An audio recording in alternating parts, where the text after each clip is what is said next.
in the presence of the original power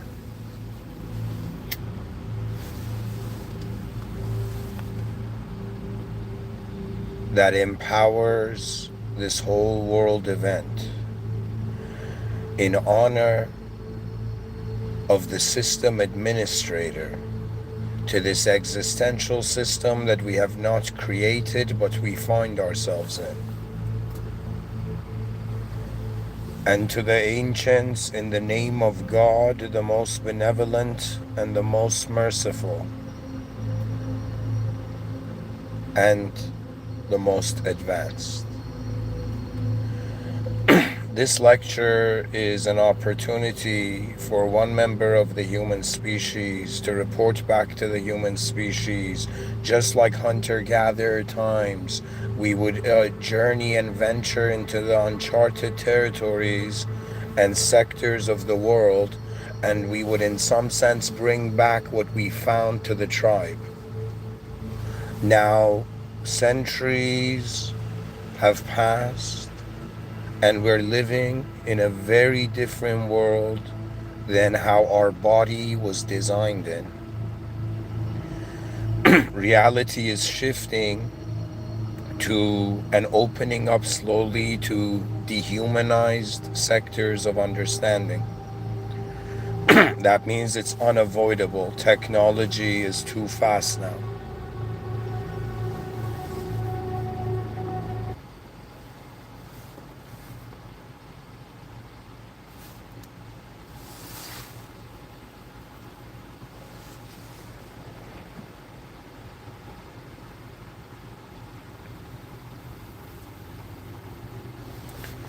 In all the ways manifestation has moved,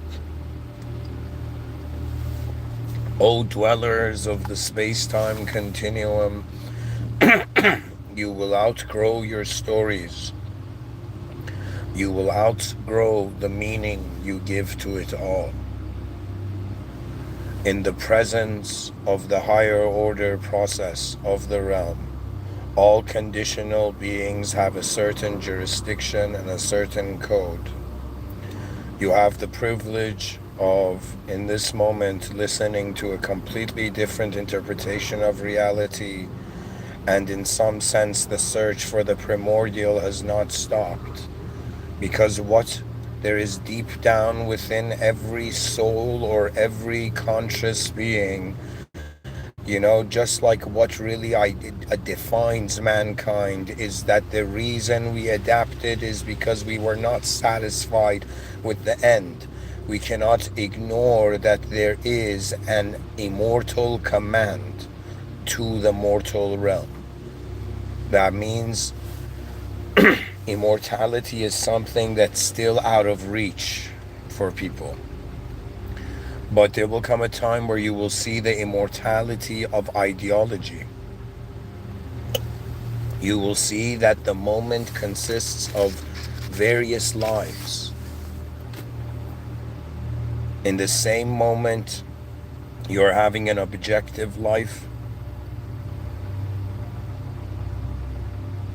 You see an objective life world in front of your eyes. Behind your eyes, you are embodying a character in a story. Even deeper than that, you are the unknown, instantaneous presence of the awareness of the whole moment to every concept, form, or shape in the moment. What does this mean? It means that I want you to imagine around every human being is like a sphere, and they are the sphere, but this whole time they've been conditioned to identify with certain elements. The only thing left for humanity can be simply said to be the activation of its potential. That is why even humans have regrets. For example, in in the Islamic universe, they call it barzakh, right? But in Tibet Buddhist, from the Tibetan Buddhist universe, they call it the bar.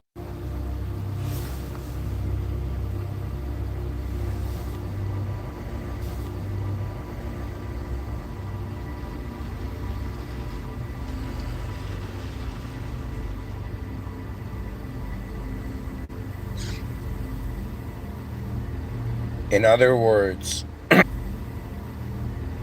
in other words, consciousness gives us a certain range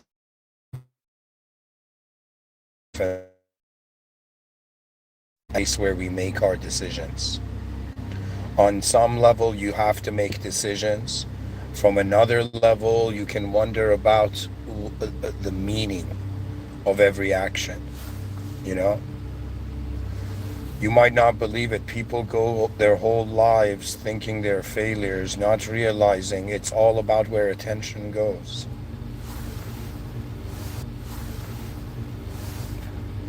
It's like, are you great because you did something in the past, or is your greatness based on rather than past to present, present to future?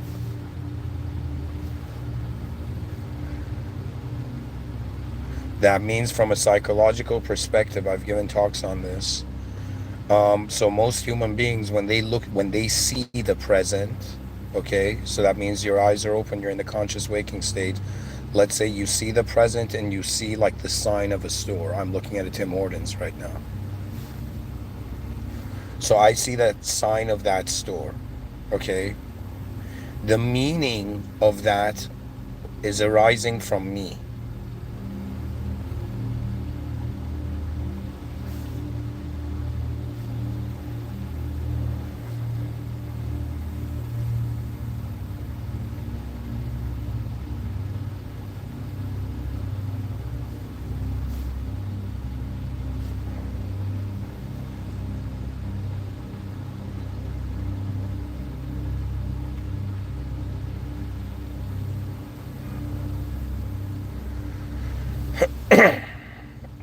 Eventually, everything I'm saying leads to one, realizing the world is more unknown than known, two, realizing the reality can't be based on the surface of the ocean if there's a depth to it.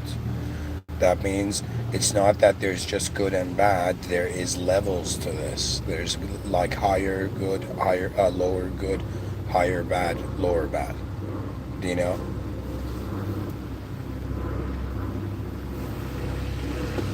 You know, something that's very key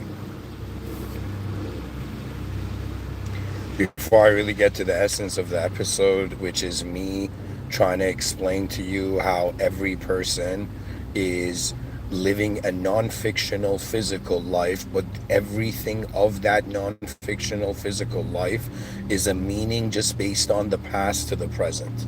And that's weird, guys. That's weird. You might not like understand what I'm saying now, but I'm telling you, think of it this way. Well, the only difference I see between me and myself and other human beings on this earth is that we're all eagles. We all start off from a certain branch of knowing things, okay? But the task is, how much can you fly? That means, think of it this way: the state of consciousness of man is pretty much 8.1 billion eagles on branches, okay?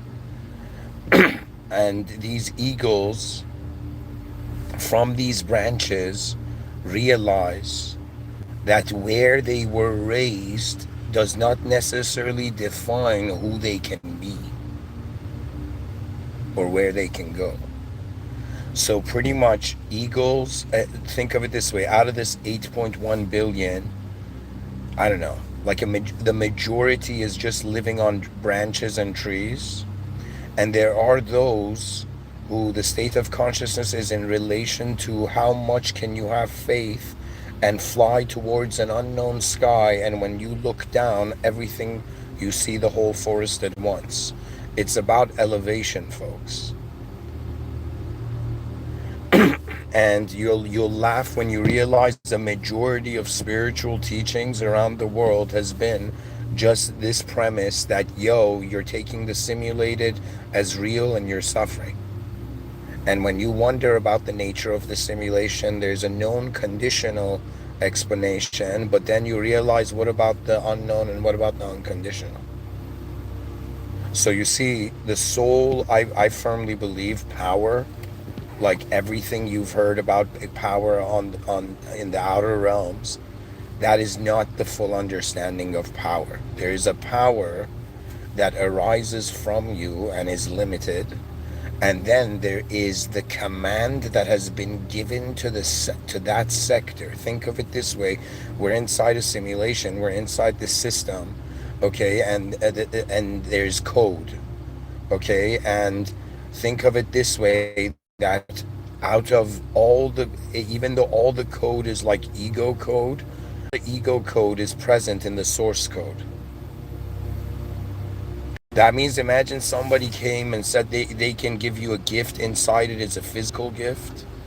Somebody comes and says that here it gives you in some sense a physical gift. In the other, the person comes and gives you a gift of like truth, knowing what truth is, right?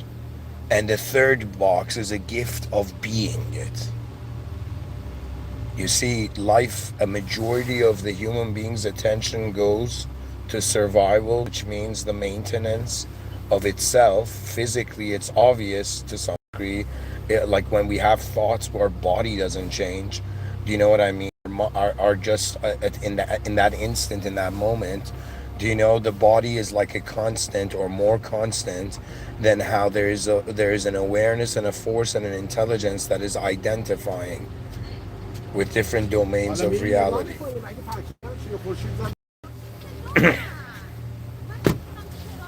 Everyone is choosing how their attention converts into value.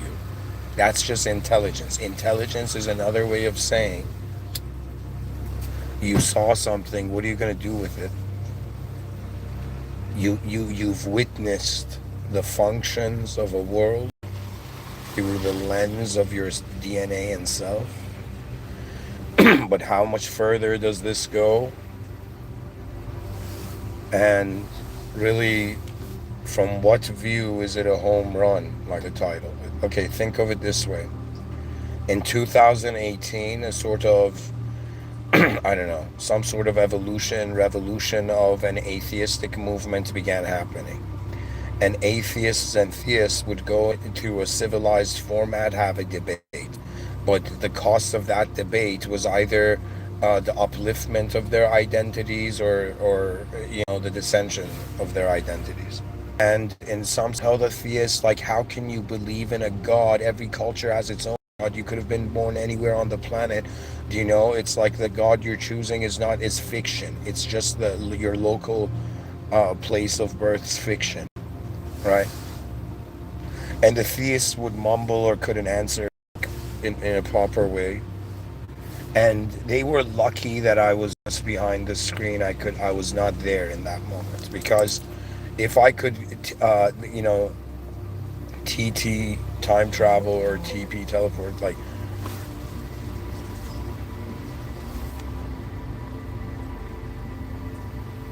if I could TT back into that moment, in that moment, I would look at the atheist and I would say, be very careful. That's it. Do you know why? Because the moment you reject one subjective form, the moment you say something within the human experience is fiction, you cannot ignore that if God is fiction, it can't physically be proven. Then the idea of ourself that constantly shifts and realigns behind our eyes, do you know, it's like that can't be proven. In other words, the self that is rejecting, it's like the self that is saying, think of it this way, the self that is rejecting the fictional God, it just hasn't realized its meaning is fictional, therefore it's a fictional self.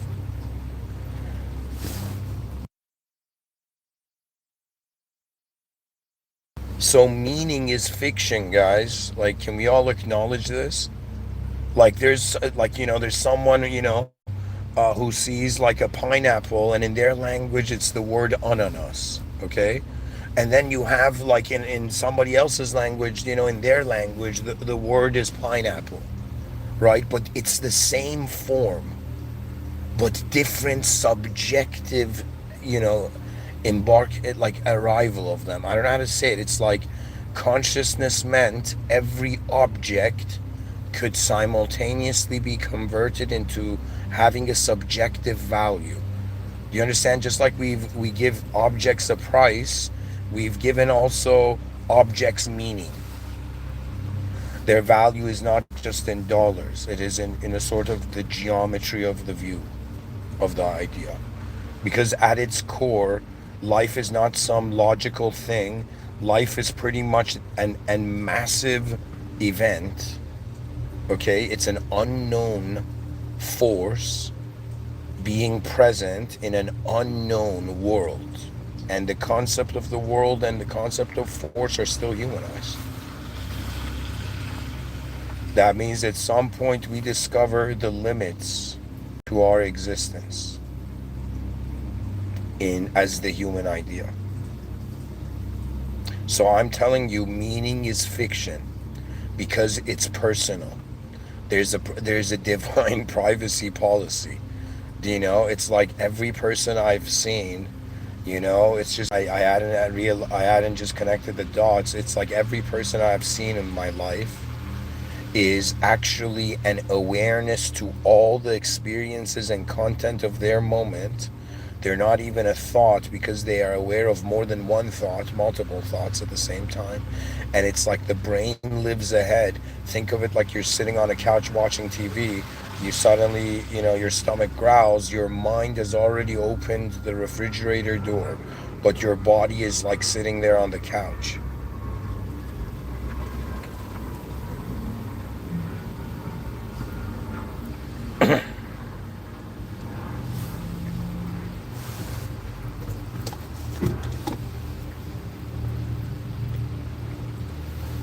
The mind gives us access to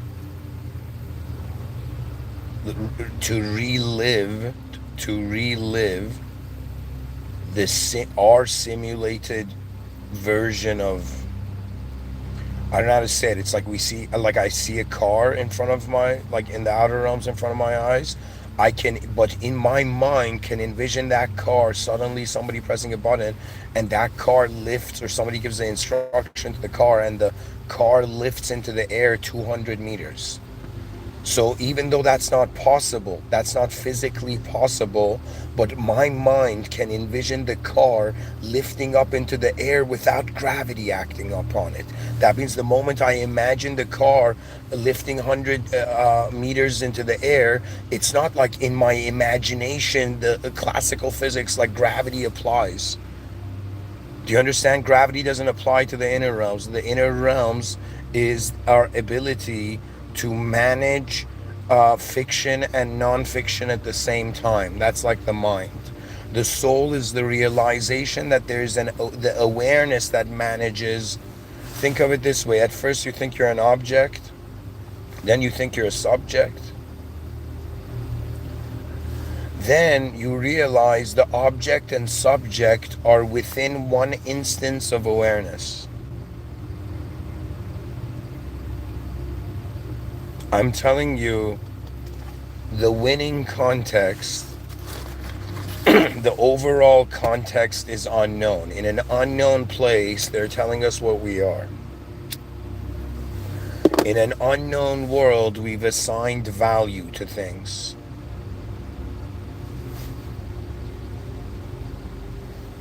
What is right? What is wrong? What is the purpose of visions beyond? Why does the human being adapt at all?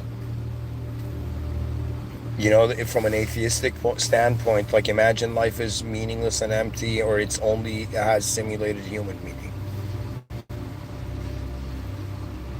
You realize, what is that, man? Every night it's like we're looking at a world that 95% of it, they're saying it's dark energy, dark matter. We don't know what it is. It's too dark to see, right? And then they're like, give me proof in this 5% of this observable realm. Do you know? It's like, excuse me. The fact that we have considered, do you know, it's like an ant. It's the contrast is so next level. Like the contrast of how much of the universe we've observed is like a glass of water compared to all the oceans of the earth. So in reality, all human beings, their spiritual enlightenment is realizing that even though as a known self, they're trying to live a known life, but they cannot avoid the unknown, and the known cannot stand alone either. What does that mean? There is a dualism at work. There is night and there's day, and it is this change that makes us realize that means a world without change is like a photograph that is conscious of itself immortally.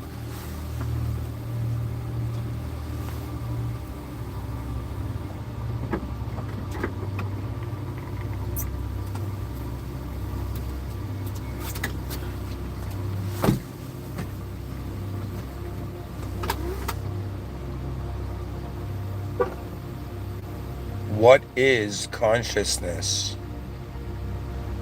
It's the response to value.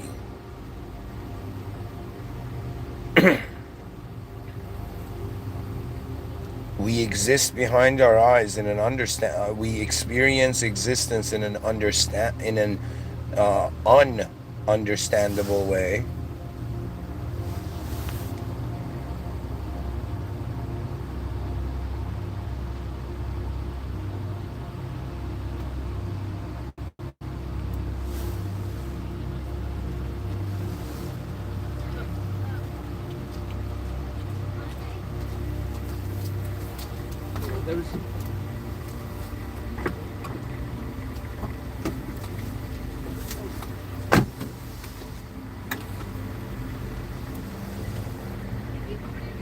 Right now, the meaning I see to things, it's based on the pattern recognition of the brain, but the brain is noticing patterns that are intelligent and active, and they shift beyond. That means it's like the way things are happening on earth is not just limited to the value of free will. It's like regardless of how a human being sees it, there is a universal presence. It's like in the same moment an individual human being is living a life, it's like a species is living a life, a planet is living a life, the whole cosmos is living a life. We cannot ignore that manifestation requires force. Okay, and now that we are manifest as these beings, it's all about like, okay, life is about where and how you direct force. Or I shouldn't even like break it down. I'll say it this way: life is about noticing the important. Everybody is living in their ultimately their decision is based on what's important to them.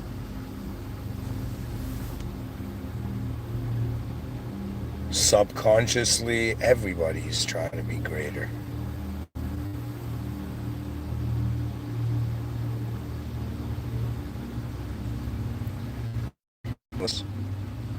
The ego is fiction. Technically, if we define non-fiction as physicalism and objectivity, then every other state is like wrong. But if physicalism is a tiny part of the cosmos, then proofs in a tiny part of the cosmos defy it.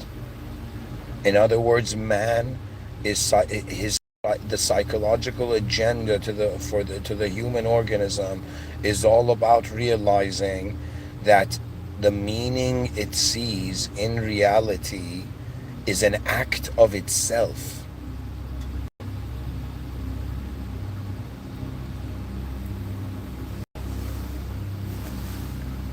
What do I mean by that? In the same moment I can see that I'm an individual living a life on Earth, I could also see it's a species living on a planet. There's a species, there's a collective, let's say, I don't want to say universal, but there's a collective presence living through all of us. In the same time, a human being is living on Earth, a species is living through every human being, the presence of humanity. That's where the honor comes from. the greatness of human vision, of the furthest reaches of human awareness. It is all about becoming fascinated again about reality, and you become fascinated by realizing in this new context of life, the unknown. You see, the only way a person can be right is if the percentage of the known is greater than non-known, but that's never the case. It's only in closed systems where human beings are proving specific values to themselves. But life is an open system. A closed system is like a noun, an open system is like a verb. And I'm telling you, we're a species in this psychological linguistic role play of these characters and in their own stories, but all bodies are in like one great story of humanity, right? And it's honestly like at some point, like I don't know how to say it. At some point, you just look. I reach this state. This is one of the major reasons I realized the ultimate conclusion is it's not even about karma. It's not about work hard, work smart. It's that the authority, the authorization for how the moment happens, it arises. It's a command from an unconditional state. What's up, guys? Welcome to the chat section. These talks are going to outlive me. And since I'm here, feel free to ask a question.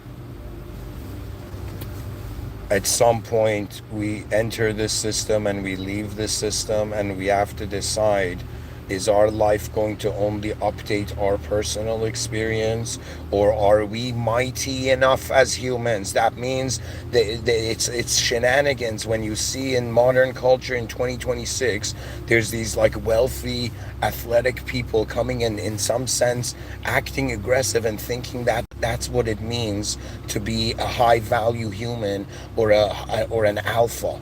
I am telling you, at some point, you will forget all psychological archetypes and realize that there is one kingdom still active in this world.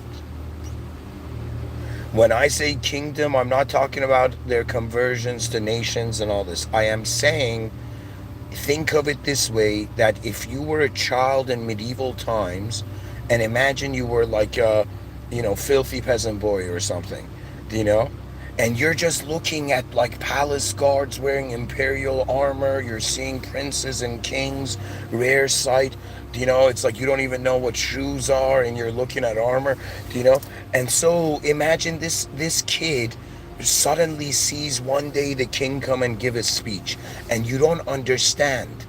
It's like, I don't know if it's divine based or just man-made justified, but there needs to be a difference between human beings so there can be the emergence of new interactions. School and the culture makes you feel that, man, be normal and fit in with how everybody's behaving in your time, in this era of history. And you're like, man, they don't even know what the world is, and they're trying to make me fit into it. There is nothing more stranger and, believe it or not, a little creepy, than 8.1 billion beings being cloned to behave the same way, being cloned to have the same values. Every person has a different DNA, yo. Every person is looking at things from a moment in the space-time continuum that others are not occupying. You have a private inner realms behind your eyes, which I know, this is why I don't take the outer realms that seriously, because anyone can come and tell me they are this and they are that and they've done this and they're that, and I just see, buddy, why torture yourself with time? You are just like how I am, how all of us are, unknown beings. And what human intelligence is, or what intelligence is to this conscious position is in some sense a strategic retaliation and response to the uncertainty, do you know, and instability of the world. That means we're like chilling, and we think we go into, people go to meditation retreats and think they're relaxed, but when you truly meditate, you realize the savageness of existence. It's kind and cruel. It's rude and polite.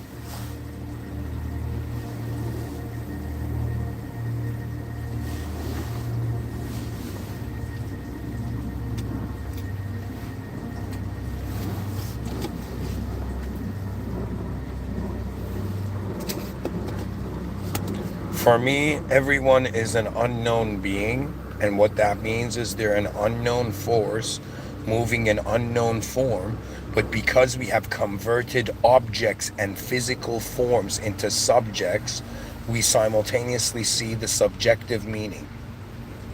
Think of it this way: from behind your eyes, you are familiarizing and personalizing reality, and in front of your eyes, the world is just an impersonal event. Do you know? They're like, what is masculinity? Is realizing that there is nobody, no one else coming to save you, because on some level you don't know what the you is.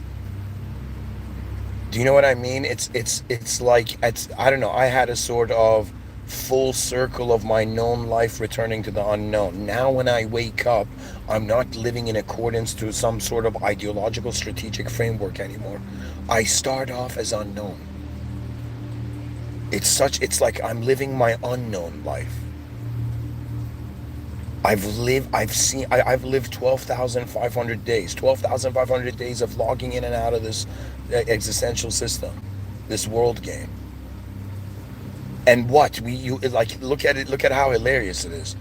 Experientially, not only, not like are we in such a small part of the observable universe, but consciousness means we have even a smaller access to it. 8 hours of the day we're logged out.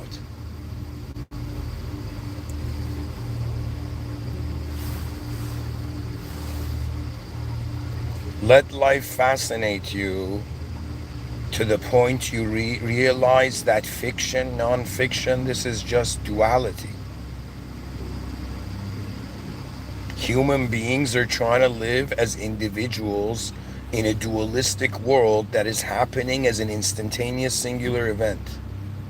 And the force that moves that is beyond the conditions that humanity can assign values to what this is.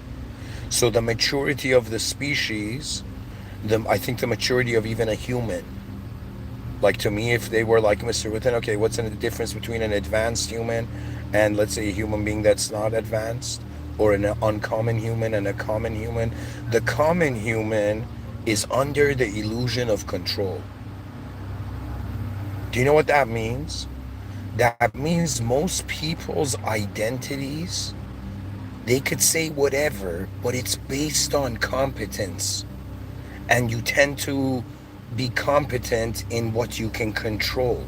So the human brain is like in this open system, but because it can't process everything and it wants to do specific things, it's constantly like recording a bit of it and then closing the system and then being like, what do I do with that idea?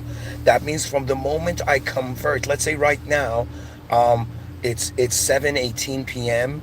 Okay, March 13, Friday 2026, right? So it's like it right now became 7:19 p.m.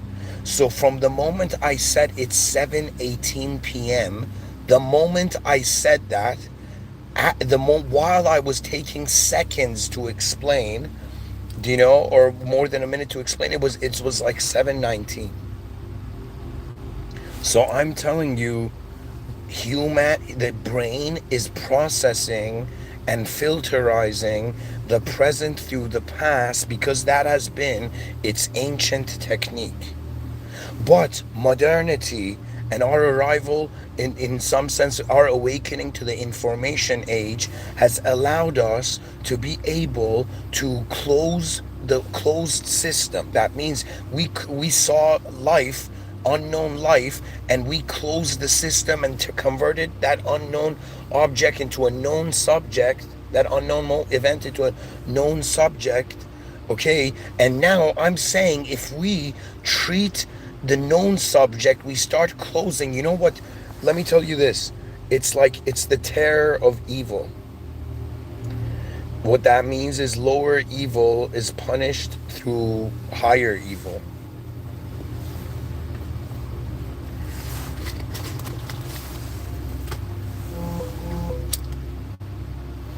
Think of it this way. Think of good and evil. They're like four brothers. Good is like an older brother and a the lower good is like the younger brother. And imagine for the evil, there's an evil older brother and a younger, younger evil brother, right? And these two brothers are like from two different families, but each one of them has there's a younger archetype of a younger brother, an archetype of an older brother. Now, imagine the younger brothers are fighting. The older brothers will arrive. Do you know? And the older brothers will wait until to see if the younger order and the younger chaos, or the younger good and the younger order, will balance it out, will stop fighting. But if they do, if they stop fighting,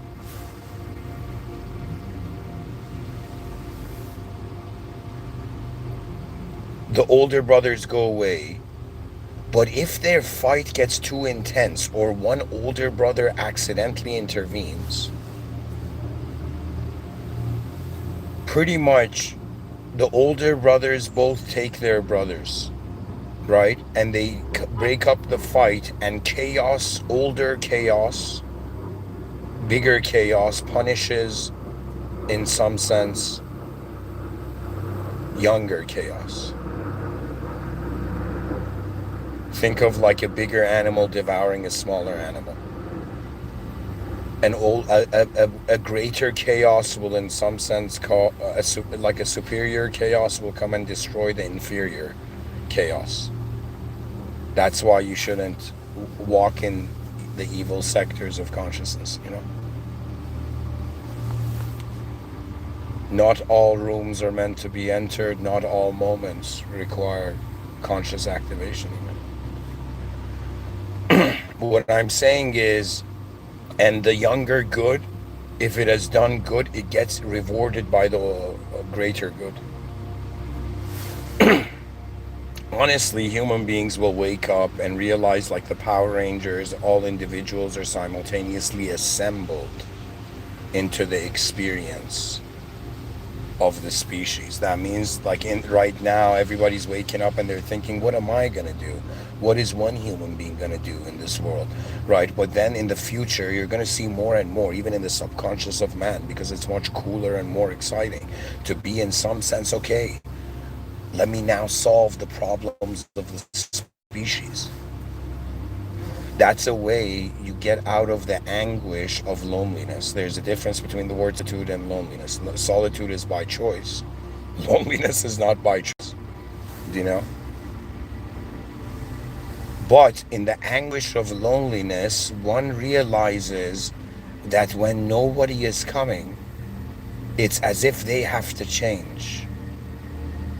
What was it? It was Rumi. He said, when I was older, when I was younger, I wanted to change. This poet from like 800 years ago. He's like, when I was younger, I wanted to change the world. Now that I'm older, I change myself. Why? Because the self you are conditionalizes and contains the world you see. And if you can, in some sense, realize that every atom, every cell of your body, which every 2 weeks changes, cells of the brain sometimes, but it's like you don't have the same cells have no problem with life and death, and they change to maintain the whole system. And we human beings can learn from our own selves and be like, okay, the performance of man is the recognition that all nations have actually cultivated the different sectors to the brain of the species.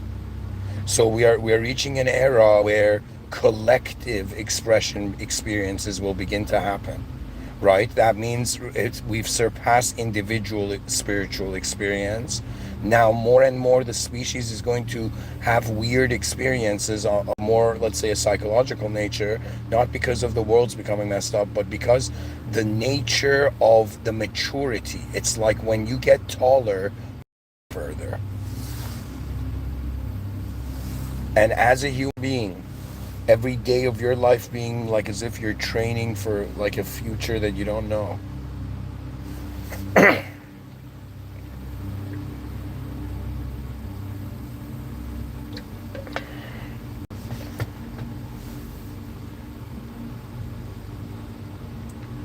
At some point, you will ask yourself, can the human perspective access a truth that is beyond the human idea? That means if truth is beyond human, we're just playing a game trying to figure it out.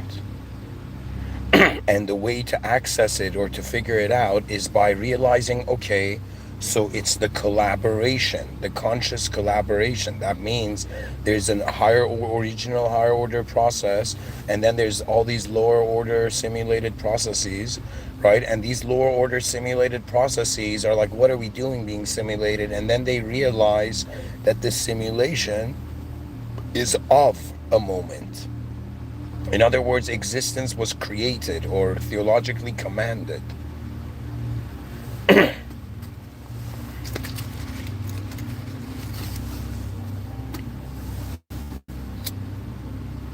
It is to become aware of the system admin and the original presence of the moment prior to anything else. Since the knowledge is simulated in an unknown world, the original presence of the being is unknown.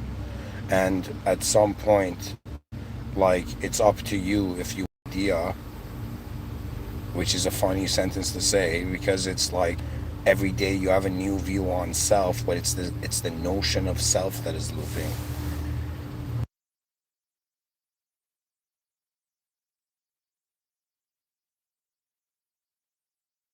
The awareness beyond the fictional meaning given to a non-fictional form.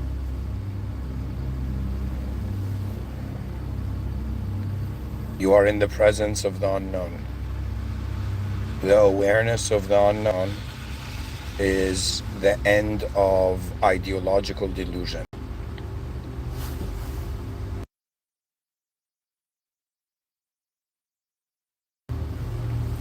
Language is a tool that's been in our hand for so long we've forgotten it's not a part of our arm, like it's not us. In other words, nothing in the moment can justify the whole moment. Do you understand? It's like, imagine there's a bunch of stuff in a box. Imagine there's 8.1 billion people in a giant box, and every conclusion we make that we can talk about and share is based on the conditions inside the box. But because there is an outside to the box, obviously the awareness to the what is present in the outside of the box is greater than what was inside the box. That means suffering is only through the ignorance of considering the simulated is permanent, but it's simulated. That means on an objective level, there's simulations, and there's simulations on a subjective level. Even the instance of speech is in some sense a simulation, but what is it aligned to? To the inner, to the rhythms of the moment, which are the moment you can trust the whole moment, you can, in an advanced way, or in the presence of the most advanced, rhythmically handle everything. I don't know how to say it. It's like all those people who had out of body experiences, I don't know how to tell you. But greater than an out-of-body experience is an out-of-mind experience. An out-of-mind experience means you noticed more than just being a character in a story. The advanced humanity, or even envisioning children raised in generations far ahead, like thousands of years, they will see all of our blind spots, and they will hear my lectures and giggle, because they'll be like, "Yo, man, this guy noticed something, but he was trying to say it, and it was not in the dimensional capability of language." What does that mean? There's an example in mathematics, and mathematics can also be seen as a language. So in mathematics, there was this dude named Fermat who loved triangles. And Fermat came up with this like theorem, and it was like this next level thing in the realm of, in the mathematical universe, of people trying to solve this. And I don't know, maybe like someone came and said these are millennium problems. Anybody who solves them gets $1 million or something. Fermat at the time told everybody he had figured it out and he had the proof, but when he died, they didn't find anything. They didn't find the proof. Okay? So and they were like, was Fermat lying or not? Can this even be proven? I don't know when, but there's some dude, I think I don't know how to remember his name. I think Andrew Wales or something like that. Right? He proves Fermat's last theorem. And he gets like the prize, and it's the problem, which is a mighty task. And they come and ask him, all right, bro, could Fermat solve this at his time? And this guy gave an answer which was so profound. He said that I managed to prove this mathematical theorem with a new branch of mathematics that did not exist at the time of Fermat. Okay?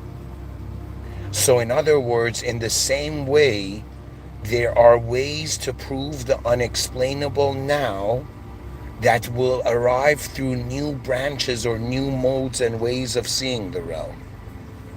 In other words, the future is already here, and it's like we're trying to, how do I say it? It's like we are nodes of a field. And everything, the source of the information is the presence, is present. The field is the commanded. The field is the source code, which is another way of saying it's God's will. And what God is a being that is unconditional and original. Therefore, nothing conditional and simulated can define it. In other words, it is in some sense the original moment where from the unknown, known phenomena advanced to the degree that it could notice itself. Anyways, folks, thank you for listening. Know that I have been fascinated by the most advanced potential of every conscious moment in this universal sector. That means they're like, yo, man, life is cruel, life isn't fair, life is in some sense a tragedy, And I'm like, what? Like, existence is an opportunity to engage a system at all.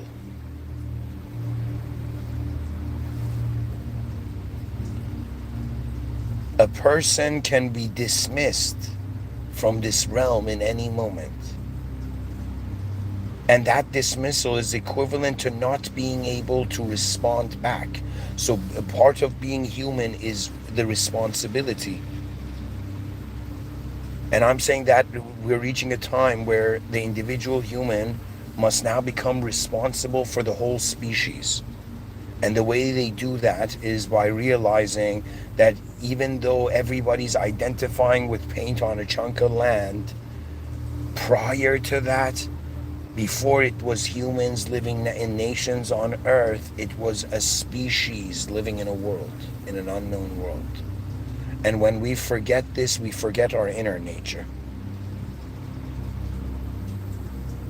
In other words,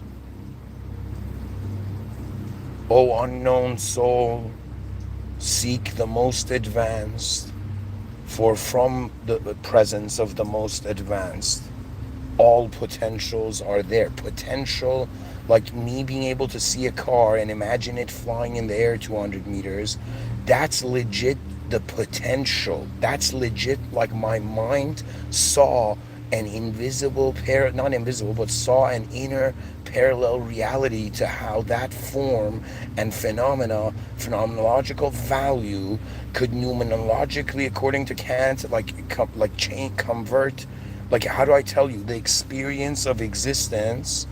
If we consider experience the starting point in existence, experience the causal point, and experience existence, excuse me, if we consider experience as the causal point and existence as the effectual point, the way reality gains meaning is very different than considering existence first, then experience as the effect of the causal existence.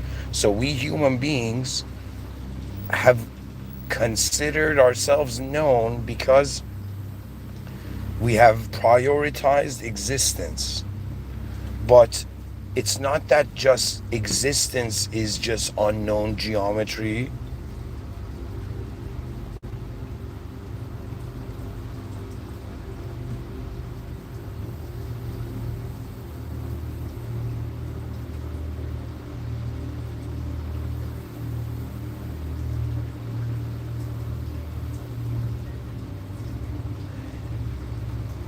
The experience of existence is unknown because all contained meaning of it is still a part of the moment, not the whole moment.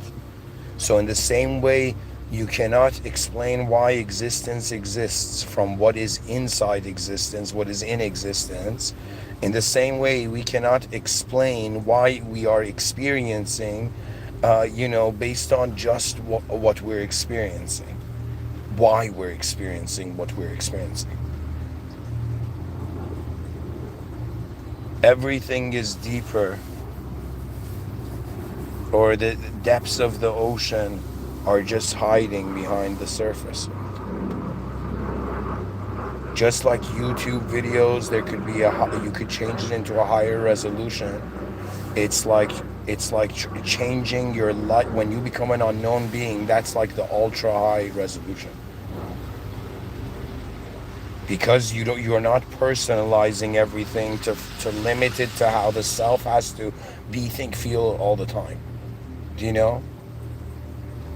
There's a clarity to how the world knows how to happen, regardless of if we know how to happen or not.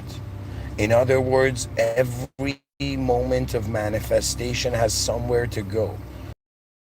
Death, but it's like a house party, it's like a party, and at the end of the party, every person goes back to how they were originally simulated here. Or let's say what the original command or of it is, because that the soul is simultaneously in the Holy Quran, through Islamic theological view lens. It says that the soul is the amr of Allah subhanahu wa ta'ala. What does that mean? The soul is the command of the one and only system admin beyond the system. So what does that mean? We think we are unknowns. We think we're these souls that have bodies that simulate mindhood, but in actuality,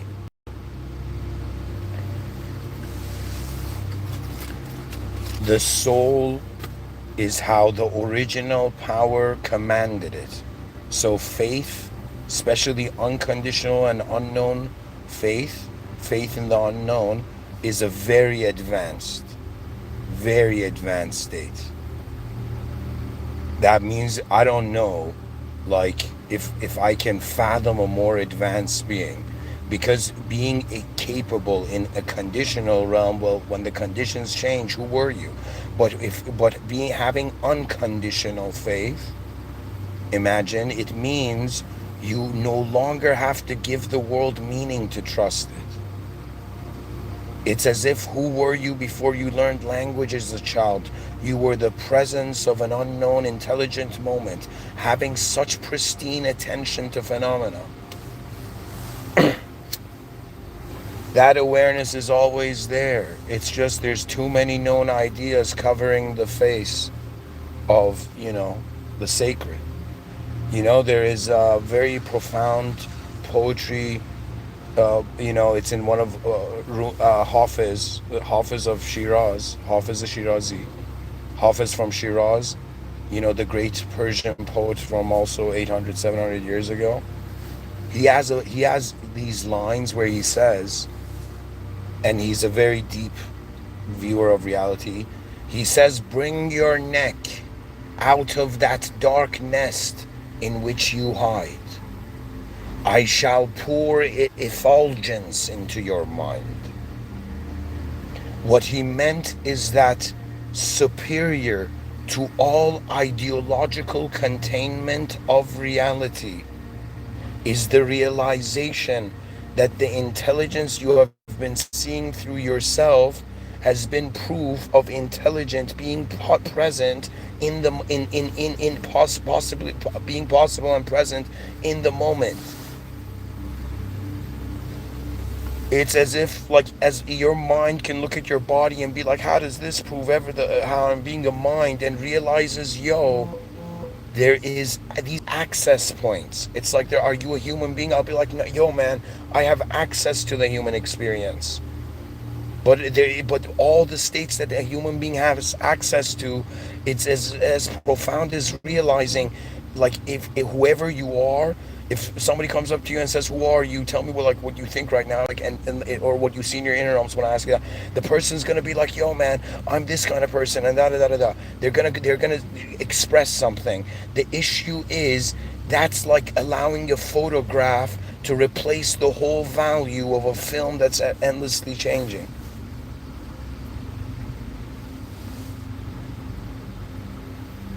You're pretty much here to realize you didn't create the world, you didn't create yourself. At some point, in an unknown, mysterious way, you suddenly logged into the acceptance that you're an individual with your name and everything, and you have been living in a world where the moment of the human life is owned by an idea, man. That means the idea on the moment, the subjective interpretation of the moment, is people are conditioned to treat that as more real than their actual moment. There's something strange happening, that human beings are not really experiencing Earth. They are experiencing their own Earth, and the factors of that can be emotional, biological, so many different ways you can see it. All I'm saying is, it's like fiction. Fictional beings can judge the non-fictional can judge the fictional, but ultimately what the evolution of consciousness means is constantly reaching greater assemblies.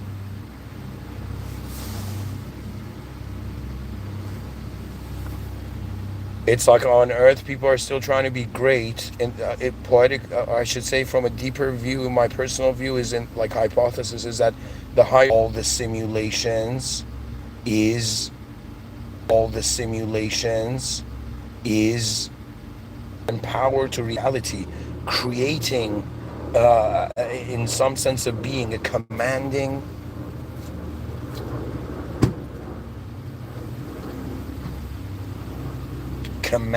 human existence, commanding humans into existence. I'm just saying, like,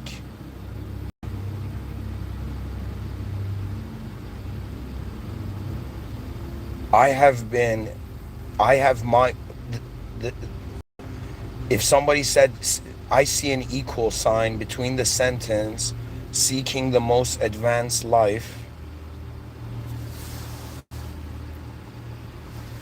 and seeking the most advanced moment.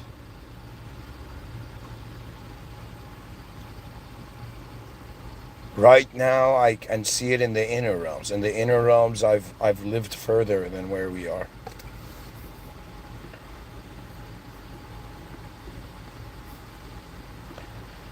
Anyways, thank you for listening. In the name of God, the most benevolent, the most merciful, and the most advanced, take a moment to, if you've lecture, to write a comment, right, on like how you heard everything I said, because the way I say them, it's the meaning comes from my inner realms, my experiences. So anyways, share something in the comment section, and guys, get on Discord, and there's going to be events. All right, thank you, have a great night.